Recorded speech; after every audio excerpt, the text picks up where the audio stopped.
Hello everyone, আসসালামু আলাইকুম। Welcome to my channel আয়াস কুকিং স্টুডিও।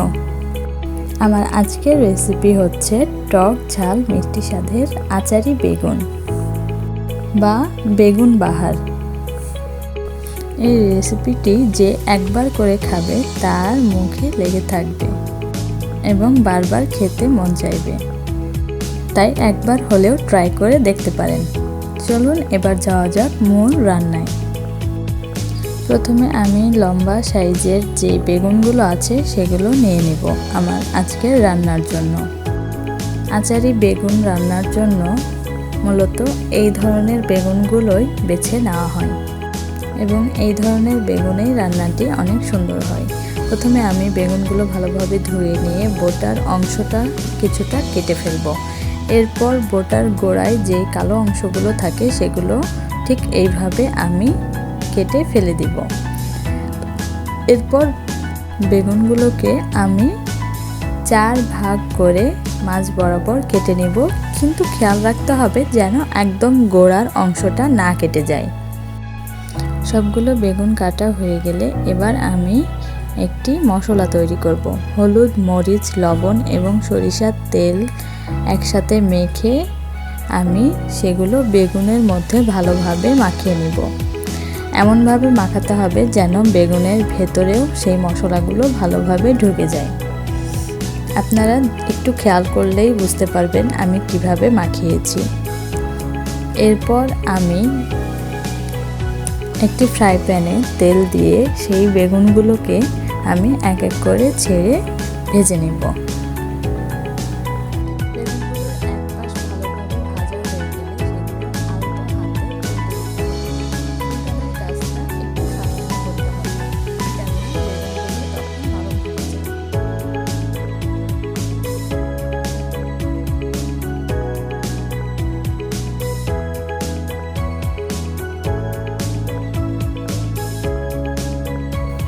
এবার সেই বেগুনগুলোকে রান্নার জন্য আমি মশলা ভালোভাবে কষিয়ে নেব।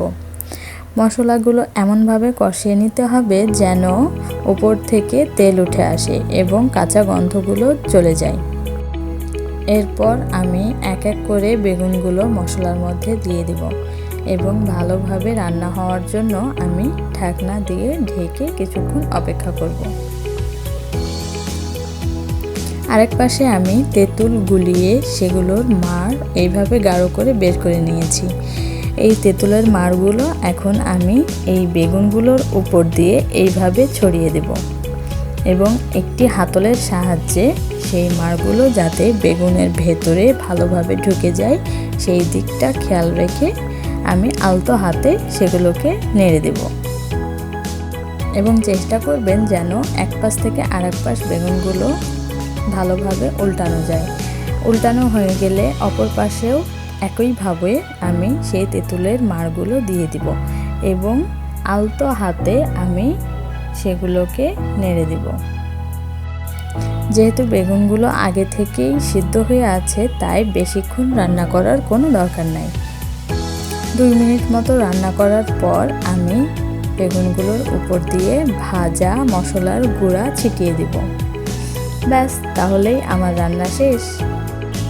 এবার একটি পাত্রে আলতো করে বেগুনগুলোকে উঠিয়ে নিয়ে উপর থেকে আমি সেই কষানো মশলাগুলো যেটি টক, ঝাল এবং মিষ্টি স্বাদের সেগুলো বেগুনের ওপরে আমি এইভাবে ছড়িয়ে দেব।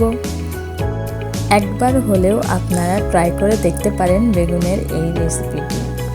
এতটাই মজার যে গরম ভাত, পোলাও, খিচুড়ি যে কোনোটার সাথেই এটি জমে যাবে। ধন্যবাদ আমার এই ভিডিওটি দেখার জন্য। আমার ভিডিওগুলো যদি আপনাদের ভালো লেগে থাকে তাহলে অবশ্যই আমার চ্যানেলটি সাবস্ক্রাইব করে দিবেন।